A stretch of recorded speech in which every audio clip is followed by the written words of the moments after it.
Hello বন্ধুরা, বাগান চর্চা ইউটিউব চ্যানেলে তোমাদের সবাইকে স্বাগত। বন্ধুরা, বেল ফুল গাছ আমরা কম বেশি প্রত্যেকেই ছাদ বাগানে লাগিয়ে থাকি। আসলে গরমে গাছ ভরা বেল ফুল বা জুঁই ফুল পাওয়ার জন্য কিন্তু এই শীতকালেই তার সঠিক পরিচর্যা করতে হয়। এই শীতকালে যদি তোমরা ঠিকঠাক পরিচর্যা করে নিতে পারো, তাহলে আগামী গরমে কিন্তু সারাটা গরম জুড়ে তোমাদের প্রত্যেকটি বেলফুল গাছে প্রচুর প্রচুর ফুল পাবে। তার জন্য কি পরিচর্যা করতে হবে সেই নিয়েই আজকের ভিডিও। অবশ্যই তোমরা স্কিপ না করে পুরো ভিডিও দেখবে, তাহলে কিন্তু বেলফুল গাছের সেরা পরিচর্যা বা কী খাবার দিতে হবে এই সময় তা কিন্তু পুরোপুরি তোমরা বুঝতে পারবে। প্রথমেই আসি, বেলফুল গাছ তোমরা কম বেশি সবাই জানো, যত প্রুনিং করা হয় বেলফুল গাছের কিন্তু ডালের সংখ্যাধিক্য বা ফুলের সংখ্যাধিক্য দেখা যায়।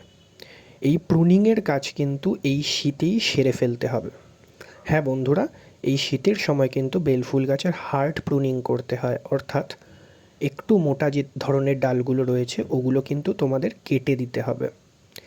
এই সময় প্রুনিং করলেই কিন্তু ফেব্রুয়ারি মাসের শেষের দিক থেকে তোমাদের বেলফুল গাছে প্রচুর ডালপালা বা শাখা প্রশাখা বেরোনো শুরু হবে।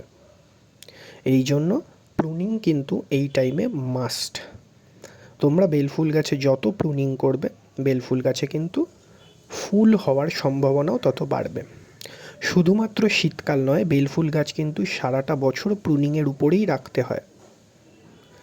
কারণ বেলফুল গাছ থেকে যে ডাল বেরোয় সেখান থেকে কিন্তু ফুল হওয়ার পর সেই ডালে কিন্তু আর নতুন করে ফুল হয় না, সুতরাং প্রুনিং খুব ইম্পর্টেন্ট। এইবারে আসি বেলফুল গাছে মাটি। বেলফুল গাছ যাদের অলরেডি বসানো আছে টবে, তাদের নতুন করে আর মাটি পরিবর্তনের দরকার নেই। এই মাটি ভালো করে নিড়িয়ে নিয়ে তোমাদের কিছু খাবার প্রয়োগ করে দিতে হবে। অন্য বেশ কিছু গাছের মতন বেলফুল গাছও কিন্তু এই শীতকালটা ডরমেন্সি পিরিয়ডে থাকে, অর্থাৎ ফুল দেয় না। এই সময় বেলফুল গাছ এনার্জি স্টোর করে, অর্থাৎ খাবার থেকে পুষ্টিগুণ নিয়ে সেটা স্টোর করে রাখে গরমের সময় কাজে লাগানোর জন্য। এই জন্য তোমাদের একটি মিশ্র সার প্রয়োগ করতে হবে। বাজার থেকে কেনা মিশ্র সার অবশ্যই নয়।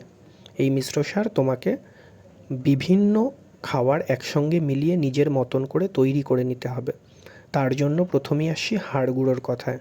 হাড় গুঁড়ো কিন্তু বেলফুল গাছের অত্যন্ত প্রিয় একটি খাবার। হাড় গুঁড়ো তোমাদের প্রয়োগ করতে হবে। আমি মোটামুটি 10 ইঞ্চি টবের কথা মাথায় রেখেই প্রত্যেকটি খাবারের কতটা করে দেবে সেটা বলে দিচ্ছি। একটি 10 ইঞ্চি টবের জন্য হাড় গুঁড়ো 1 মুঠো, অর্থাৎ তোমার হাতের মুঠোয় যতটুকু ধরে ততটুকুই নিতে হবে, এবং 1 মুঠো শিংকুচি নিতে হবে। সঙ্গে নিতে হবে মাইক্রোনিউট্রিয়েন্টের দানা, যা বাজারে বা নার্সারিতে পাওয়া যায়। মাইক্রোনিউট্রিয়েন্টের দানা 1 টেবিল স্পুন নিতে হবে। নিম খোল, যা কিনা তোমার বেলি ফুল গাছের মাটির পুষ্টিগুণ তো বাড়াবেই, মাটির পিএইচ লেভেল ঠিক রাখে এবং পোকামাকড়ের কেঁচো কেন্ন শামুকের আক্রমণকে দূরে রাখে। নিমখোল নিতে হবে আধা মুঠো, এবং সঙ্গে নিতে হবে অবশ্যই সুপার ফসফেট। সুপার ফসফেট তোমরা 1 টেবিল স্পুন, অর্থাৎ একটি বড় চামচের 1 চামচ সুপার ফসফেট তোমরা এই সারের সঙ্গে মেশাবে। এবং সবচেয়ে প্রয়োজনীয় যে জিনিসটি ফুল আনার জন্য, সেটা তোমরা জানো, পটাশ। পটাশ এই ক্ষেত্রে মিউরিয়েট অফ পটাশ বা লাল পটাশ কিন্তু নিতে হবে। লাল পটাশও 1 টেবিল স্পুন তোমাকে এই সারের সঙ্গে মেশাতে হবে।